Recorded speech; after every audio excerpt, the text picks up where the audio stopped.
Hello student, welcome to Brainsell classes. आज मैं जो आपको मैंने पॉलिटी की सीरीज़ स्टार्ट कर रखी है कॉन्स्टिट्यूशनल डेवलपमेंट, उसका पार्ट 3 आने वाला है। आज मैं आपको इससे पहले मैंने आपको व्यक्तिगत सत्याग्रह 1940 ये पढ़ा दिया था। आज मैं आपको बताऊंगा क्रिप्स मिशन, जो कि एग्ज़ाम के पॉइंट ऑफ व्यू से बहुत ही इंपॉर्टेंट है। Cripps mission 1942। अगर हम क्रिप्स मिशन की बात करें तो भारत के संविधान के निर्माण के लिए युद्ध के बाद निर्वाचन से भारत की एक संविधान सभा बनाई जाएगी। क्रिप्स मिशन में ये बात कही गई थी कि भारत के संविधान के निर्माण के लिए युद्ध के बाद निर्वाचन से भारत की एक संविधान सभा बनाई जाएगी। युद्ध के बाद भारत को एक संघ बनाया जाएगा, अर्थात भारत को एक यूनियन बनाया जाएगा। मुस्लिम लीग को स्वीकार या अस्वीकार करने की स्वतंत्रता होगी, मतलब इस क्रिप्स मिशन में जो मुस्लिम लीग है उसको स्वीकार, ये इसको चाहे तो स्वीकार करे या अस्वीकार करे, इसको स्वतंत्रता मिलेगी। संविधान निर्माण तक भारत का प्रशासन अंग्रेजों तक चलाया जाएगा। गांधी ने इसे पोस्ट डेडेड चेक की संख्या दी थी। नेहरू ने कहा यह डूबते हुए बैंक या पोस्ट डेडेड चेक है। ये अलग अलग स्टेटमेंट है जो गांधी जी और नेहरू के द्वारा दिए गए थे। इसके बाद आता है अगस्त क्रांति या भारत छोड़ो आंदोलन। अगस्त क्रांति या भारत छोड़ो, कभी कभी किसी वनडे लेवल एग्जाम में सीधे सीधे डेट ही पूछ ली जाती है। तो 1 अगस्त 1942, अगर हम डेट की बात करें तो इसकी जो डेट थी वो 1 अगस्त 1942। आपको ये डेट याद रखनी है, जो कि एग्जाम के पॉइंट ऑफ व्यू से बहुत इंपॉर्टेंट है कि 1 अगस्त 1942 को अगस्त क्रांति या भारत छोड़ो आंदोलन हुआ था। अगर हम बात करते हैं शुरुआत में, तो बॉम्बे के ग्वालियर टैंक से इसकी शुरुआत हुई थी। गांधी ने इसी अगस्त क्रांति या भारत छोड़ो आंदोलन में करो या मरो का नारा दिया था। आप कई बार क्वेश्चन पूछा जाता है कि अगस्त क्रांति या भारत छोड़ो आंदोलन में गांधी जी ने कौन सा नारा दिए थे, या करो या मरो का नारा किस आंदोलन में दिया गया, तो अगस्त क्रांति या भारत छोड़ो आंदोलन में किया गया था। 24 अक्टूबर 1945 को यूएनओ की स्थापना अंतर्राष्ट्रीय शांति को कायम रखने के लिए की गई थी। अगर हम बात करते हैं, ये स्टैटिक जीके का पोर्शन है। 24 अक्टूबर 1945 को कैबिनेट मिशन 1946 में आया था। पैट्रिक लॉरेंस इसके अध्यक्ष थे। स्टैमफोर्ड क्रिप्स और एबी अलेक्जेंडर ये 3 इसके मेंबर थे कैबिनेट मिशन के, जो कि 1946 में आया था। पैट्रिक लॉरेंस अध्यक्ष थे, स्टैमफोर्ड क्रिप्स और एबी अलेक्जेंडर। अगर हम बात करें उस समय ब्रिटेन के जो पीएम थे वो कौन थे, क्लीमेंट एटली थे। संविधान सभा की बात करें तो स्पष्ट स्वीकृति जो क्रिप्स मिशन के द्वारा दी गई वो 1942 में दी गई। आधार जो गठन किया गया कैबिनेट मिशन के तहत किया गया, मतलब संविधान सभा का जो आधार था वो कैबिनेट मिशन था जो 1946 में आया था। अगर हम बात करें प्रथम निर्वाचन प्रणाली की शुरुआत 1 जुलाई 1946 में की गई थी, जिसमें अगर हम बात करें इसको 3 क्षेत्रों में बांट दिया गया। पहला ब्रिटिश भारत प्रांत, दूसरा चीफ कमिश्नरीज 4, फिर तीसरा देसी रियासत। देसी रियासत से 93 सदस्य थे, चीफ कमिश्नरीज से 4 सदस्य थे। ब्रिटिश भारतीय प्रांत से अगर हम बात करें तो 292 सदस्य थे, जिसमें से 291 + 4। अगर हम बात करें इस 296 में कांग्रेस के 208 सदस्य, एमएल मोतीलाल नेहरू जो थे वो 73 सदस्य थे, और अन्य जो थे वो 15 सदस्य थे। अगर हम चीफ कमिश्नरीज की बात करें तो इसमें से 4 सदस्य थे, जिसमें अगर हम बात करें वो 4 सदस्य कौन से, बलूचिस्तान, कुर्ग, दिल्ली, अजमेर या मारवाड़। ये 4 सदस्य जो थे वो चीफ कमिश्नरीज से लिए गए थे। ब्रिटिश भारत प्रांत से अगर हम बात करें तो 292, जिसमें 291 + 4 टोटल 296 सदस्य हो गए थे, जिसमें कांग्रेस के 208 सदस्य थे, मुस्लिम लीग के 73 सदस्य थे और अन्य के 15 सदस्य थे। आपको ये सदस्यों की संख्या याद रखनी है। एग्जाम में सीधे यहां से क्वेश्चन पूछा जाता है कि जो ब्रिटिश भारत प्रांत थे उसमें से कांग्रेस के कितने सदस्य थे, तो आपको याद रखना है 208 सदस्य कांग्रेस से लिए गए। मुस्लिम लीग से कितने सदस्य लिए गए, तो मुस्लिम लीग से अगर हम बात करें तो मुस्लिम लीग से 73 सदस्य लिए गए, कांग्रेस और अन्य से कितने 15 सदस्य लिए गए। इसी तरीके से जो चीफ कमिश्नरीज था, चीफ कमिश्नरीज से 4, जिसमें चीफ कमिश्नरीज की ट्रिक आप याद कर सकते हो, बालू का डीएम मतलब बलूचिस्तान, कुर्ग, दिल्ली, अजमेर, मारवाड़।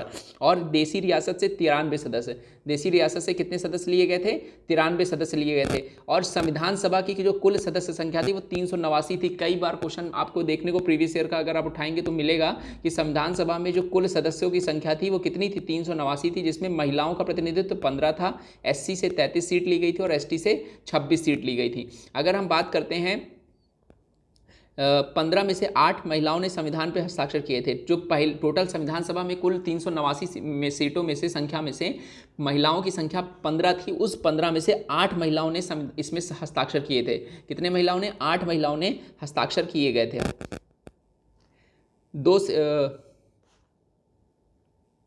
2 सितंबर 1946 को भारत की प्रथम अंतरिम सरकार, इंटरिम गवर्नमेंट, आपसे क्वेश्चन ये सीधे सीधे पूछा जाता है कि भारत की जो पहली इंटरिम गवर्नमेंट बनी वो कब बनी थी, तो 2 सितंबर 1946 को बनी थी।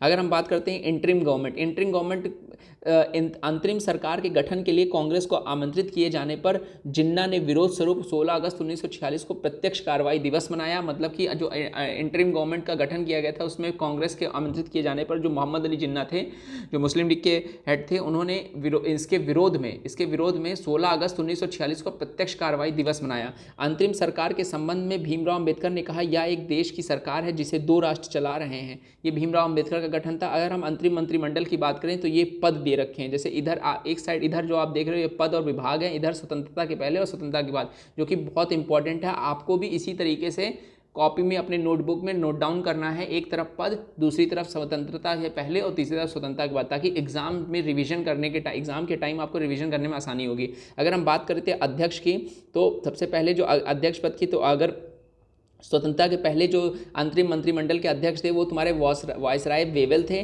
और स्वतंत्रता के बाद सी राजगोपालाचारी थे। अगर हम उपाध्यक्ष या विदेशी की बात करें तो पंडित जवाहरलाल नेहरू थे, और स्वतंत्रता से पहले, और स्वतंत्रता के बाद पंडित जवाहरलाल नेहरू स्वतंत्रता के बाद भी थे। ठीक है, ये तुम्हारे उपाध्यक्ष थे विदेशी मामले व राष्ट्रमंडल के। गृह सूचना एवं प्रसारण के वल्लभ भाई पटेल थे, स्वतंत्रता के पहले भी स्वतंत्रता के बाद भी। रक्षा मंत्री बलदेव सिंह, पहले भी बाद में। श्रम मंत्री जो थे जगजीवन राम, पहले भी बाद में। इसी तरीके खाद्य एवं कृषि राजेंद्र प्रसाद और पहले भी और बाद में भी। अगर हम बात करें स्वास्थ्य की तो गजानफर अली खां पहले थे, मुस्लिम लीग के थे, और बाद में राजकुमारी अमृता कौर बनी।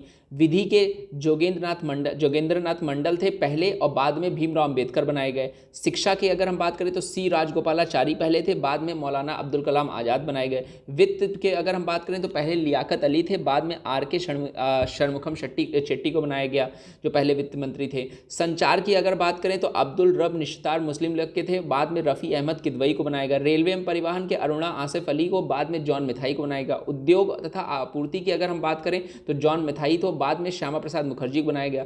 वाणिज्यिक की बात करें तो वाणिज्यिक में आई चुनरीगर जो पहले थे मुस्लिम लीग के, और बाद में बनाया गया किसको, CH भाभा को बनाया गया। तो ये मंत्रिमंडल का गठन था जो तुम्हारे स्वतंत्रता के पहले जो इंतरिम गवर्नमेंट बनी थी उसमें स्वतंत्रता के पहले और स्वतंत्रता के बाद किन किन लोगों को मंत्रिमंडल में रखा गया। ये उसकी एक लिस्ट है जिसको आपको अच्छे से तैयार कर लेना है। इसके बाद अगर हम बात करें संविधान सभा, अब आता है जो बहुत ही इंपॉर्टेंट टॉपिक संविधान सभा। अगर हम संविधान सभा की बात करें तो एक निर्वाचित संविधान सभा द्वारा भारत के संविधान का निर्माण करने अर्थात द्वितीय विश्व युद्ध के समाप्त होने के पश्चात का प्रस्ताव सर्वप्रथम क्रिप्स मिशन 1941 द्वारा दिया गया। भारतीय संविधान सभा का प्रतिनिधित्व निर्वाचन के आधार पर गठन कैबिनेट मिशन योजना 1946 के अंतर्गत किया गया। हैदराबाद के प्रतिनिधियों ने संविधान सभा में भाग नहीं लिया। संयुक्त प्रांत से सर्वाधिक सदस्य संविधान सभा के लिए चुने गए।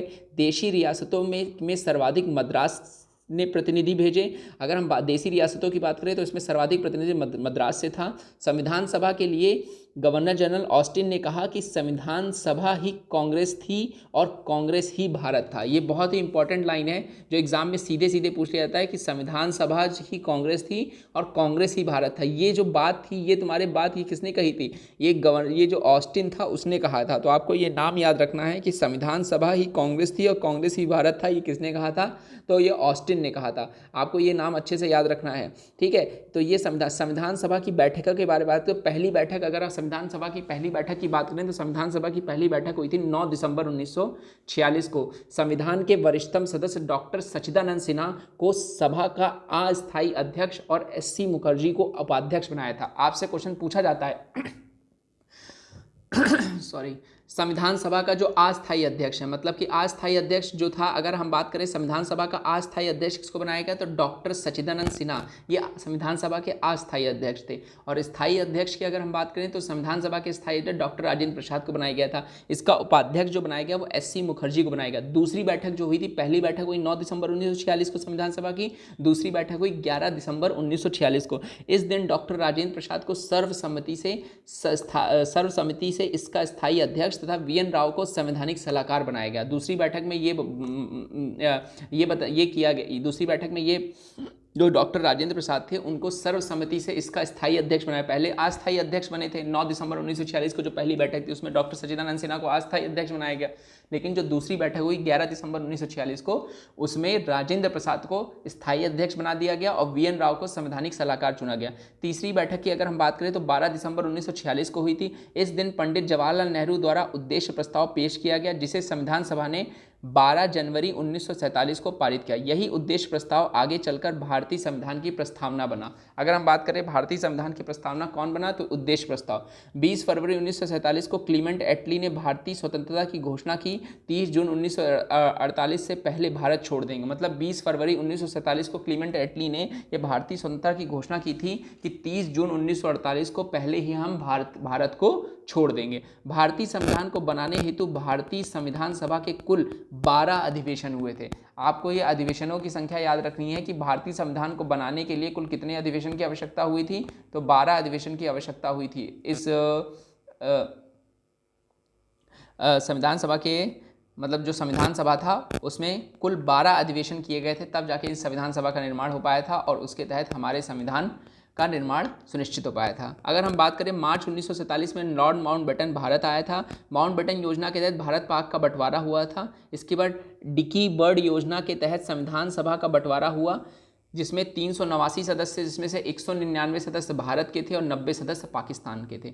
4 जुलाई 1947 को ब्रिटिश संसद में विधेयक पेश किया गया और 18 जुलाई 1947 को भारतीय स्वतंत्रता अधिनियम मतलब 15 अगस्त 1947 प्रभावी रूप से लागू किया गया और हमें आज़ाद कर दिया गया। संविधान सभा की अगली बैठक 19 अगस्त 1947 को बुलाई गई।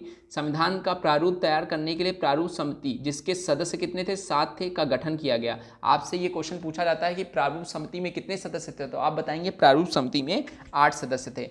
उन 8 सदस्यों के नाम आपको याद रखने, जैसे डॉक्टर BR अम्बेडकर इस प्रारूप समिति के अध्यक्ष थे, मतलब ड्राफ्टिंग कमेटी, और N गोपाल स्वामी अंगेयर थे, KM मुंशी थे जो एकमात्र कांग्रेसी सदस्य थे। ये भी क्वेश्चन पूछा जाता है कि प्रारूप समिति में एकमात्र कांग्रेसी सदस्य कौन, तो KM मुंशी थे। अल्लादी कृष्ण स्वामी अय्यर थे। सैयद मोहम्मद सादुल्ला थे। अगर हम BL मित्र की बात करें तो थोड़े समय बाद हट गए और इनके स्थान पर N माधवराव सदस्य बने थे। और इसी तरह DP खेतान की बात करें तो इनकी आकस्मिक मृत्यु होने के कारण T कृष्णाचारी को इसका सदस्य बनाया गया। अब बात करते हैं 24 जनवरी 1950 संविधान सभा की अगली बैठक, अंतिम बैठक। इस दिन संविधान सभा द्वारा संविधान पर अंतिम रूप से हस्ताक्षर किए गए। इसी दिन डॉक्टर राजेंद्र प्रसाद भारत के पहले राष्ट्रपति चुने गए। राष्ट्रगान तथा राष्ट्रगीत को संविधान सभा की स्वीकृति मिली। 26 नवंबर 1949 को भारतीय संविधान अंगीकृत, अधिनियमित और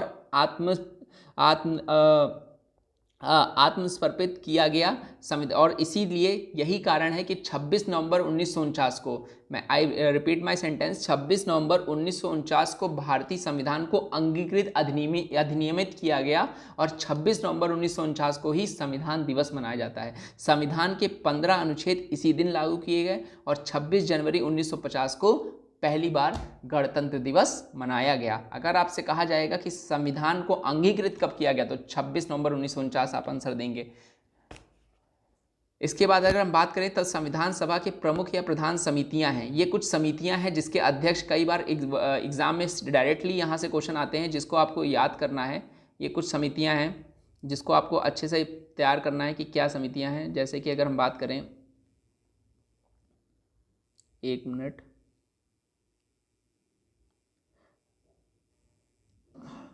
हाँ, तो अगर हम समितियों की बात करें तो संविधान सभा के अगर हम समितियों की बात करें तो सबसे पहले या एक काम कर, हाँ, अगर हम संविधान सभा की प्रमुख या प्रधान समितियों की बात करें तो इसमें समिति और उनके अध्यक्ष, जैसे प्रारूप समिति, तो अगर हम प्रारूप समिति की बात करें तो BR अम्बेडकर इसके अध्यक्ष थे। संघ शक्ति समिति के जवाहरलाल नेहरू थे। संघ संविधान समिति के जवाहरलाल नेहरू थे। राज्य समिति के भी जवाहरलाल नेहरू थे। प्रांतीय संविधान समिति के वल्लभ भाई पटेल थे। मौलिक अधिकारों की सलाहकार समिति के वल्लभ भाई पटेल थे। अल्पसंख्यक समिति के वल्लभ भाई पटेल थे। राष्ट्रीय ध्वज समिति या झंडा समिति के, ये बहुत इंपॉर्टेंट है, झंडा समिति कई बार यहाँ से क्वेश्चन आपको डायरेक्ट देखने को मिलता है कि झंडा समिति, ये जो क्वेश्चन है इसका आप डायरेक्ट देखने को मिलता है कि झंडा समिति के अध्यक्ष कौन थे। तो ये अस्थायी अध्यक्ष डॉक्टर राजेंद्र प्रसाद और स्थायी जेबी कृपलानी। विधि प्रक्रिया समिति के डॉक्टर राजेंद्र प्रसाद थे। देसी रियासत समझौता समिति के राजेंद्र प्रसाद थे। संचालन समिति के राजेंद्र प्रसाद थे। संविधान सभा की कार्यकारी समिति के जीवी मालवानकर, ये फर्स्ट स्पीकर भी रहे हैं। और गृह या आवास समिति के पट्टाभी सीतारमैया। इसी तरह भाषा समिति के मोटरी सत्यनारायण। ये कुछ समितियां हैं जिनके अध्यक्ष आपसे कई बार एग्जाम में डायरेक्ट यहां से पूछ लिया जाता है। इसके बाद संविधान सभा में वयस्क मताधिकार को 15 वर्ष के लिए स्थगित करने की मांग मौलाना अब्दुल कलाम आज़ाद ने की थी, किंतु डॉक्टर राजेंद्र प्रसाद एवं पंडित जवाहरलाल नेहरू ने जोरदार ढंग से इसे अपनाने के लिए इसका समर्थन किया था। तो आज मैंने आपको समितियां और उनके अध्यक्ष के बारे में पढ़ाया। इसके बाद मैंने कॉन्स्टिट्यूएंट असेंबली मतलब संविधान सभा की बैठकें कब कब कौन सी बैठकें हुई संविधान सभा के बारे में बताया, तथा इंटरिम गवर्नमेंट कैसे बनी, क्या किस रियासत से कितने सदस्यों की संख्या थी, महिला संविधान सभा में महिलाओं का कितना प्रतिनिधित्व का, इसके बारे में बताया। और अगस्त क्रांति या भारत छोड़ो आंदोलन और कृषि मिशन। इसके आगे की सीरीज़ जो है वो आपको नेक्स्ट वीडियो मिलेगी। तब तक के लिए चैनल को लाइक करें, सब्सक्राइब करें और शेयर करें। Thank you.